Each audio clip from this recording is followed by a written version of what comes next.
Bonsoir et bienvenue dans votre 19h. Nous sommes le mercredi 7 août. Voici les titres. Connaissez-vous l'adressage?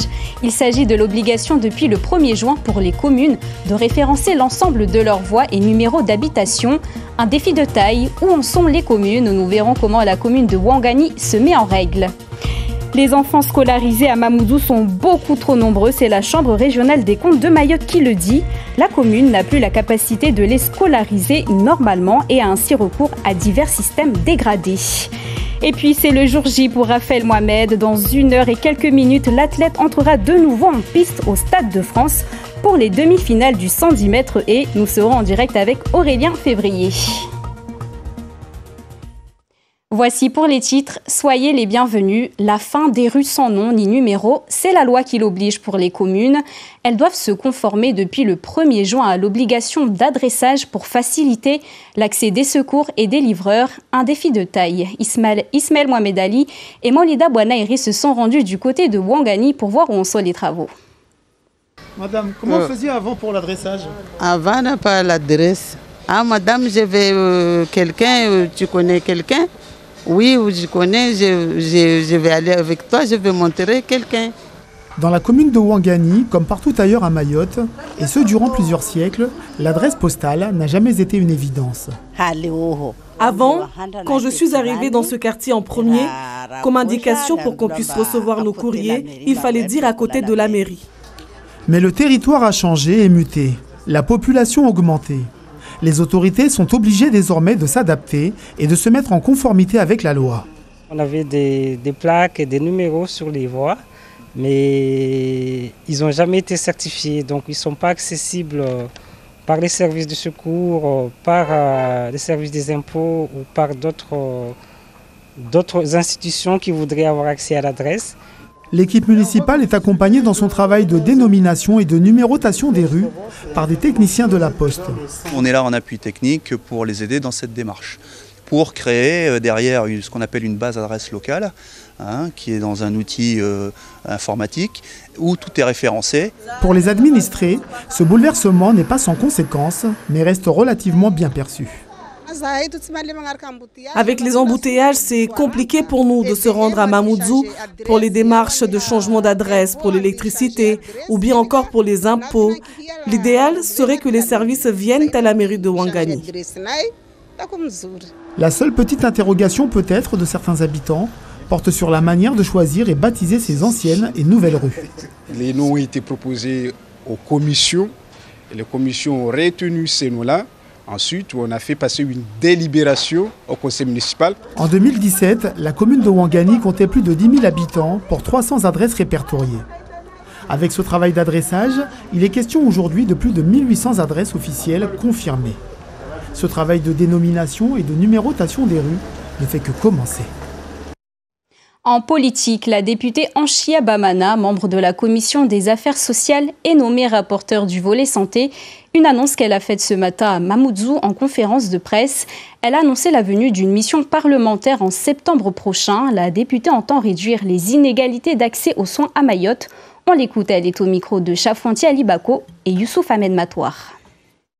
La commission, par exemple, d'évacuation sanitaire doit être réformée pour permettre aux usagers aussi d'être présentés, la médecine de ville d'être présentée et puis permettre aux médecins qui reçoivent des patients à Métropole ou à La Réunion de pouvoir actionner a posteriori le dispositif ici à Mayotte. Et tout un volet organisationnel en lien avec l'hôpital, l'ARS et la caisse de sécurité sociale avec la mise en place d'un guichet unique par exemple au sein de la caisse de sécurité sociale pour permettre aux Mahorais d'actionner aussi ce dispositif parce qu'ils cotisent. Nous travaillerons sur la formation en santé parce que si on a un désert médical ici, c'est peut-être parce qu'on n'a pas mis l'accent très tôt sur ce volet formation. Donc le rectorat, l'université de Mayotte, le conseil départemental, tous ces acteurs seront auditionnés. Éducation à présent, la compétence scolaire, la commune de Mamoudzou en avait fait un axe prioritaire de sa mandature. La voilà rappelée à l'ordre par la Chambre régionale des comptes de Mayotte. Cette année, la Chambre constate que sur les 22 recommandations adressées, une grande majorité d'entre elles n'a pas été mise en œuvre. Chafanti Alibako nous en dit plus. Mener une scolarité normale dans le public relève-t-il de l'impossible dans la commune de Mamoudzou? Le nombre d'inscriptions en maternelle et dans le primaire explose. 17 000 inscrits en octobre 2023, soit une augmentation de 18% depuis 2018. La commune peine à scolariser tout le monde, alors pour faire face, elle colmate les brèches en ayant recours, selon le rapport de la Cour régionale des comptes, à des systèmes dégradés. Rotation, classes itinérantes, co-enseignement sont devenus une nécessité ces dernières années. Le défi est colossal, d'autant que des résidents d'autres territoires inscrivent leurs enfants dans la commune de Mamoudzou. Souvent pointés du doigt pour l'état de ces écoles et leur vétusté, la municipalité a engagé divers travaux, des constructions de nouvelles écoles, de salles de classe et de réfectoires. Pour autant, c'est insuffisant, note la Cour régionale des comptes. Selon elle, leur réalisation n'arrive pas à suivre l'agenda des financements. Pourtant, avec 70 millions d'euros, l'enseignement et l'éducation représentent le plus gros poste de dépenses de la commune dans le plan pluriannuel d'investissement de 2021, juste devant le sport et la jeunesse. Conscient de la démographie galopante, la municipalité reconnaît qu'il est compliqué de réduire le nombre d'enfants scolarisés. On écoute Amdil Waïdou Soumaïla, le maire de Mamoudzou, au micro d'Oumadi Abdallah et de Youssouf Ahmed Matouar. Aujourd'hui, vous n'êtes pas obligé de donner un justificatif, une facture quelconque pour dire que vous habitez à Mamoudzou. Une simple attestation. Vous prenez une feuille, vous dites que vous habitez à Mamoudzou, la ville est obligée de vous inscrire. Ça, c'est la loi. Donc, la CRC, elle sait, comme on l'a dit, on leur a expliqué que la situation est ainsi. Aujourd'hui, à Mamoudzou, nous avons la première base en termes d'emploi. C'est le premier gisement d'emploi à Mayotte. Donc beaucoup de familles viennent pour leur organisation personnelle. C'est plus facile pour eux de pouvoir inscrire leurs enfants ici à Mamoudzou et puis repartir dans la soirée. On est arrivé en 2020, il y avait 0 construction d'école dans la commune de Mamoudzou.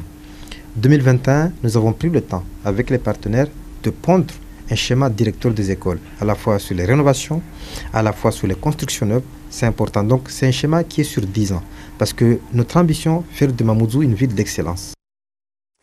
L'actualité de ce mercredi nous emmène à présent au Stade de France avec les Jeux Olympiques. C'est le grand soir pour Raphaël Mohamed. Dans moins d'une heure, notre athlète mahorais entrera de nouveau en piste au Stade de France pour les demi-finales du 110 mètres haies. Et nous partons rejoindre sans attendre Aurélien Février. Bonsoir, vous allez suivre cette course pour nous.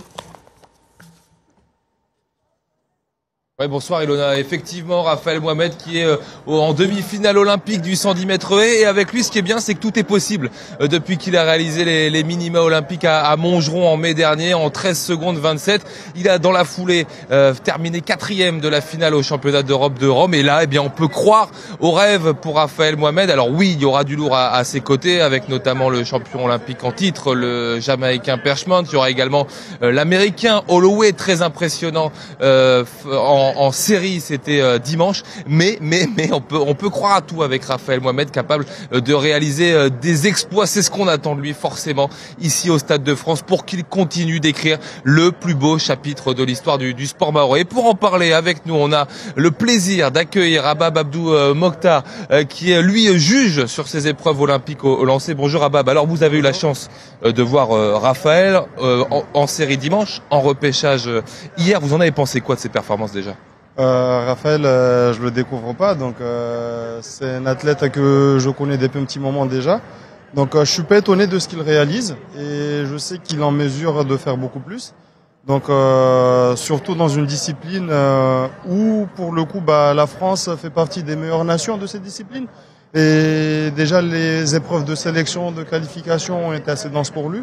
Donc il a eu cette chance-là d'être déjà sous pression déjà toute la saison. Et aujourd'hui, c'est que du bonus pour lui. Donc, à lui de kiffer. J'ai eu la chance de l'avoir au téléphone aussi hier. En plus de le voir au stade, il est assez relâché. Et là, il sait que ce qu'il a fait, c'est grand. Et ce qu'il lui reste à faire, c'est juste apprécier et pourquoi pas aller chercher cette place en finale, sachant que cette demi, il se retrouve quand même dans une des places que tout le monde envie, quoi. Parce que se retrouver au milieu des deux mastodontes de la discipline, ça peut être très bénéfique aussi pour lui parce qu'il n'a qu'à se laisser aspirer et suivre la vague pour pourquoi pas aller arracher cette place en finale. Ouais, c'est tout ce qu'on lui souhaite, relâcher. C'est vrai qu'il est relâché, il est sur un nuage depuis 2 mois, Raphaël Mohamed, et il peut donc renverser des montagnes. C'est tout ce qu'on lui souhaite. Il y aura également sa famille qui est présente au Stade de France. On a vu sa sœur et ses cousines tout à l'heure qui, elles, étaient stressées avant la course de Raphaël. On a hâte de suivre ça ensemble. Ce sera sur les coups de 20h05, heure de Mayotte. Raphaël Mohamed, donc dans la première demi-finale, pourquoi pas, on l'espère en tout cas pour lui, une place en finale. Merci beaucoup Aurélien pour cette intervention et merci à Yousra Madali d'avoir assuré ce direct. En sport collectif, à présent, grosse désillusion pour l'équipe de France masculine de handball. Les tenants du titre ont été éliminés par l'Allemagne en quart de finale, 35-34 cet après-midi après les prolongations. Côté basketball, l'équipe de France masculine s'est qualifiée hier pour les demi-finales en battant le Canada 82-73. Elle va retrouver une vieille amie, l'Allemagne, pour les demi-finales. Ce sera demain en fin de journée. Et puis ces images à présent, le retour en héros de Teddy Riner en Guadeloupe. Une foule immense et des dizaines de milliers de Guadeloupéens étaient là pour l'accueillir. Le champion olympique fait la fierté de l'archipel. Retour chez nous, pendant ce temps, les amoureux du tennis veulent faire découvrir aux plus jeunes le tennis. Ils évoluent pour la plupart dans l'Hexagone. Ils profitent de leur passage à Mayotte pour faire découvrir ce sport dans l'espoir de détecter les futures races du tennis mahorais. Une journée organisée par le comité départemental de tennis. C'est à Tingoni. On écoute Jalal Magoma, l'un des jeunes mahorais qui pratique ce sport depuis toujours. Il est au micro d'Ismaël Mohamed Ali et Maulida Bouanaïri. Le tennis, c'est un sport qui n'est pas beaucoup en vue, surtout à Mayotte. Donc nous, les seuls tennisman de l'île, on aimerait bien prendre tous ceux qui sont intéressés par ce sport. On n'a pas le luxe de pouvoir choisir, donc on prend un peu partout. Il y en a qui viennent de quartiers populaires, il y en a qui sont un peu plus aisés. Donc c'est tous ceux qui sont intéressés par le sport. On a essayé de voir si on pouvait les réunir aujourd'hui et c'est ce qu'on a réussi à faire.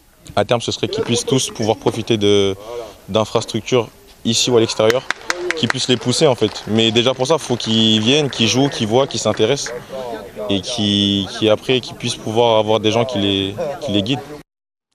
On en vient à cette triste nouvelle et cette perte pour la télévision française. Patrice Laffont, animateur star des années 70, 80 et 90. Il a été le visage du plus ancien jeu de la télévision française, des chiffres et des lettres. Il a encore présenté Pyramide. Il s'est éteint ce mercredi à l'âge de 84 ans. Et puis, si vous souhaitez participer à la course de pneus cette année, sachez que les inscriptions sont ouvertes depuis aujourd'hui et jusqu'au mercredi 21 août. Il est possible de s'inscrire dans plusieurs points relais à Mamoudzou, Petite-Terre ou encore Combani.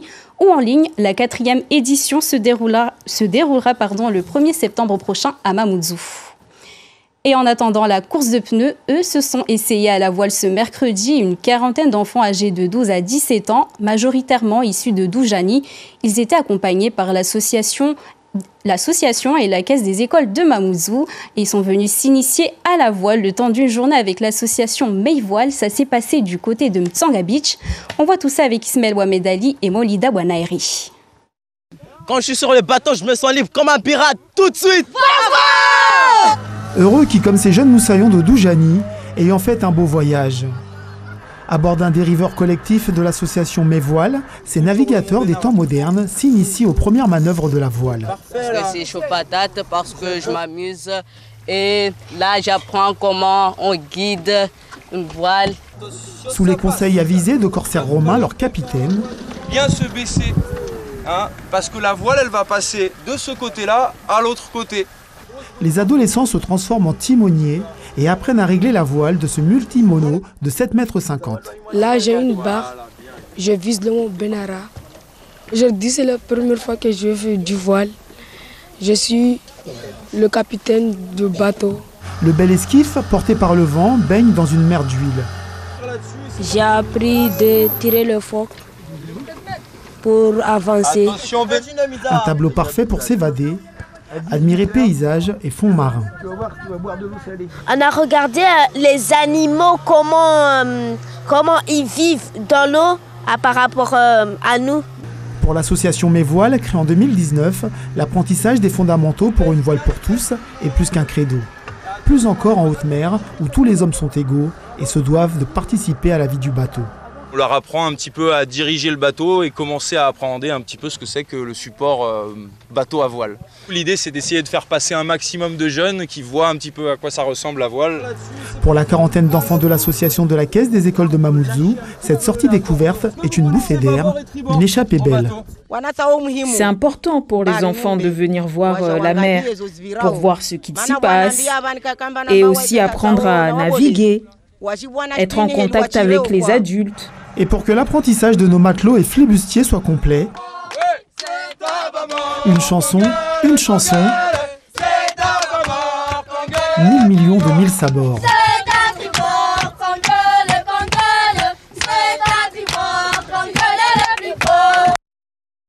C'est la fin de ce journal. Merci infiniment de votre fidélité. N'oubliez pas qu'à 20h05, vous pourrez suivre les demi-finales du 110 mètres et de Raphaël Mohamed. N'oubliez pas également le jeu Like la Première sur le compte Instagram de Mayotte la Première. Vous pouvez remporter de nombreux cadeaux en scannant le QR code qui s'affiche sur votre écran. Le retour de l'information, 6 heures de Man Radio avec Frati Youssouf Saïd. Passez une très très belle soirée.